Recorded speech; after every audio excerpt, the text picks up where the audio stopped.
Hoy analizaremos cómo la industria del videojuego cambió su forma de comunicarse. El paso de la rigidez de las revistas de nicho a la inmediatez comunicativa de las plataformas de streaming.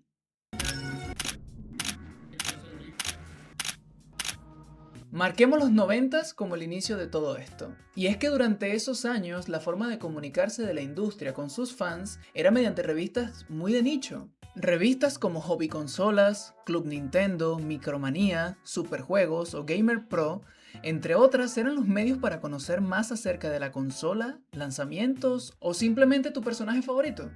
Es importante notar que estas revistas, aunque muchas han migrado a lo digital, como Vandal o GamePress, operaban bajo una lógica muy distinta. En los 90 se ajustaban perfectamente a la teoría de agenda setting. La revista decidía qué juegos eran importantes y la audiencia simplemente asumía esa verdad. Pero hoy vivimos en un giro hacia la teoría de los usos y gratificaciones. El usuario ya no es pasivo, ahora elige qué creador seguir según su propia necesidad de entretenimiento o crítica. Pero, ¿cuáles eran sus limitantes? La carencia de opiniones de quienes jugaban los juegos, el sesgo de las empresas, la información que se omitía voluntariamente, según la zona en la que vivías, lo difícil que era conseguir una de estas revistas y la falta de ese sentimiento de comunidad. Sí, comunidad. Esta palabra tomará mucha más importancia. Hacia finales de la primera década de los 2000, esta situación comenzó a cambiar, muy lentamente, puesto que los colosos tardan en caer. Y mientras para medios como la televisión o la radio era extremadamente raro hablar sobre videojuegos, esto debido a la poca relevancia que para muchos tenían, fue en lugares como YouTube en donde poco a poco muchos chicos fueron abriéndose paso hablando de los mismos. Sí, al principio esto no cumplía con ser un medio de comunicación exactamente educativo, y es que al principio estaba orientado principalmente al entretenimiento.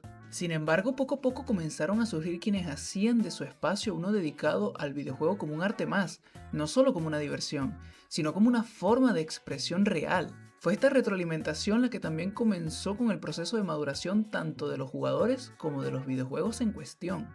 Feedback. ¿Has escuchado esta palabra? Pues cuando la información de la industria corría solo por cuenta de las revistas, la verdad es que esto era mucho más reducido. La aparición de estos espacios comenzó a crear ese sentimiento de pertenencia que posteriormente terminaríamos llamando comunidad. A medida que este sentimiento crecía y los jugadores se daban cuenta que su opinión sí tenía voz y valor en estos espacios, más cercanos se sentían a los mismos, lo que resultó en la democratización de la opinión. Y con esto explicado, incluyo la idea de los líderes de opinión. Pero, ¿qué son los líderes de opinión? Actualmente, personas como Byte Byte, Illo Juan, Cinematics, entre otros, a la par de creadores de contenido, son líderes de opinión en cuanto a este mundo se refiere. Opinan, critican y analizan los videojuegos como una forma de arte y expresión comunicativa. De 2023 sale a la venta The Day Before, uno de los juegos más esperados en los últimos años, ya que fue uno de los juegos que más usuarios añadieron a la lista de deseos de Steam. Y entonces, The Day Before sale al mercado. Para sorpresa de todo el mundo, el juego resulta ser un desastre, un fracaso, y se convierte en el juego peor valorado de Steam.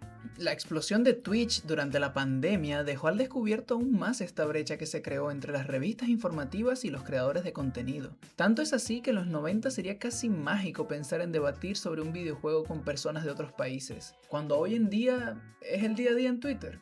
En los 90 una reseña tardaba 30 días en publicarse, cuando hoy un lanzamiento es cubierto en vivo por uno de estos creadores de contenidos con decenas de miles de personas viéndolo en simultáneo. Y esta inmediatez comunicativa y democratización crítica ha servido de motor económico para la industria, convirtiendo a la audiencia en parte activa del reportaje. La era digital no hizo a un lado al periodismo, lo está obligando a evolucionar, a adaptarse en un mundo ya globalizado y lleno de críticos digitales. Y es que la labor más importante del medio no debe ser solamente informar de manera ciega, sino conectar para poder transmitir. Y llegando a este punto te pregunto, ¿confiarías más en una reseña pagada o en la reacción honesta de un creador en vivo?